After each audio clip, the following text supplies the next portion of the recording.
शहर की संकरी गलियों में सुबह की हवा अभी हल्की हल्की ठंडी थी। ट्रैफिक का शोर जैसे अभी पूरी तरह जागा नहीं था।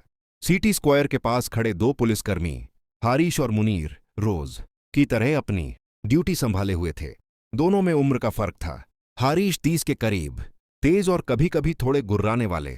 मुनीर 55 में, शांत और अनुभव से परिपक्व। मगर दोनों के चेहरे पर यही दिखता था, शहर की सुरक्षा के लिए खुद को तैयार रखने का एक अटूट जज्बा। आज का रूटीन वही, मार्केट राउंड, स्कूल की सुरक्षा और शाम को चौकी पर रिपोर्ट। हारिश ने कहते हुए टोपी ठीक की। और बाजार में वो नया ढाबा, सुना है वहां कुछ लोग परेशान कर रहे हैं व्यापारियों को। मुनीर ने हल्की चिंता से कहा, देखना पड़ेगा, लेकिन पहले बच्चे और बुजुर्गों की सुरक्षा जरूरी। हारिश मुस्कुरा गया, पर उसकी आंखों में सजगता थी। दोपहर होते होते खबर आई, पुराने मोहल्ले में एक अजीब घटना हुई है। एक बूढ़ी औरत, जिनका नाम शांतिबाई था, अपने घर से गायब थीं। पड़ोसी बताते हैं कि रात में कुछ आवाजें आई थीं और सुबह उठकर देखा तो शांतिबाई घर में नहीं थीं। परिवार परेशान था।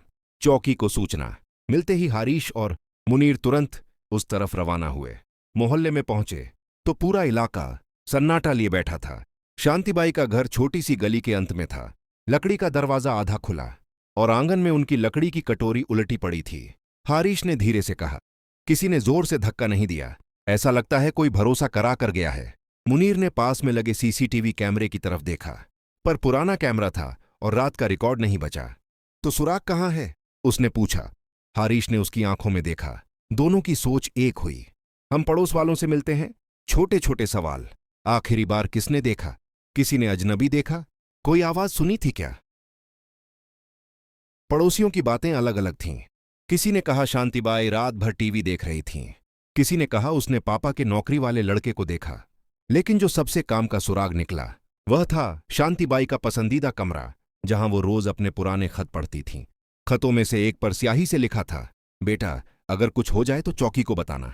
उस खत की तारीख कुछ महीनों पुरानी थी, लेकिन हारिश ने उसे ध्यान से देखा और एक पिन कोड लिखा हुआ मिल गया। मोहल्ले का पुराना कुंडा नंबर। दोनों पुलिस वाले कुंडा तक पहुंचे और वहां के दुकानदारों से पूछताछ की। एक दुकानदार ने हिचकते हुए बताया कि कुछ दिन पहले एक नौजवान बार बार वहां आकर पैसे के लिए दबाव बना रहा था। उसकी हाव भाव ऐसी थी जैसे कोई किसी से मदद चाहता हो, पर तरीका गलत था। मुनीर ने दिमाग में जोड़ घटाकर कहा, यही कहीं से सुराग निकलता है। दिखता है शांतिबाई ने किसी पर भरोसा कर लिया। संध्या तक दोनों ने इलाके में कड़ी तलाशी ली। तभी हारिश को एक छोटी सी दुकान के पीछे वाले रास्ते में एक धुंधला साया दिखाई दिया। उन्होंने धीरे से आवाज दी, कौन है? आवाज आहिस्ता सी आई, कृपया मदद करो। और शांतिबाई की आवाज थी। दोनों ने फौरन पहुंचकर देखा, शांतिबाई एक छोटे से कमरे में बंधी हुई थीं, पर स्वस्थ थीं। नजदीक के एक युवक को पकड़ लिया गया, वही जिसने शांतिबाई को भरोसा दिलाकर घर से बाहर कर दिया और पास के एक पुराने घर में छुपा दिया। युवक का कहना था कि उसने ऐलान किया था कि वह शांतिबाई का पुराना परिचित है और कुछ सामान लेने आया था। पर जब उसकी मनोदशा जांची गई तो पता चला कि वह कर्ज में डूबा हुआ था और रास्ते भटक गया था। उसने चोरी की साजिश रची थी। हारिश ने युवक को कठोर नजर से देखा, पर फिर भी उसका स्वर नरम था। तुम गलत राह पर आ गए हो, पर कानून अपना काम करेगा। पर इंसानियत भी याद रखो। शांतिबाई को सुरक्षित घर पहुंचाया गया। आसपास के लोग आंखों में प्रशंसा लेकर दोनों की ओर देखने लगे, पर दोनों ने सिर्फ हाथ हिलाकर कहा, हम तो अपनी ड्यूटी कर रहे थे।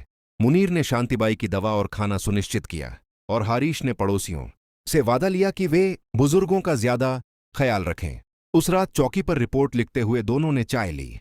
हारिश ने कहा, तुम्हें याद है जब हम जवान थे तो हमने सोचा था कि पुलिस होना मतलब सिर्फ अपराधियों को पकड़ना है। मुनीर ने धीरे से जवाब दिया, हमें अब पता चला है, असल काम तो लोगों का भरोसा जीतना है। कानून के साथ सहानुभूति भी जरूरी है। कुछ हफ्तों बाद वही युवक सुधारने के लिए एक स्थानीय पुनर्वास कार्यक्रम में गया। अदालत ने हल्की सजा और सामाजिक सेवा दी। मुनीर और हारिश ने युवा के लिए रेफरल लिखा और उसकी निगरानी रखी। शहर के लोग भी समझे कि सिर्फ पकड़ना ही नहीं, सुधारना भी जरूरी है। कहानी का अंत उसी सुबह की तरह होता है। सिटी स्क्वायर पर दोनों फिर खड़े थे। हारिश ने अपने साथी की तरफ देखा और बोला, आज एक और बूढ़ी हंसी घर में लौटी।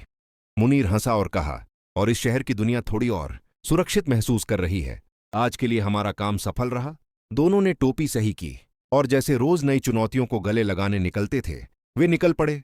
दो साथी, एक मकसद, शहर को सुरक्षित रखना और लोगों के भरोसे पर खरा उतरना। कहानी का संदेश: कानून और इंसानियत साथ चलें तो समस्याएं केवल सुलझती ही नहीं, लोगों के दिल भी जीत लिए जाते हैं।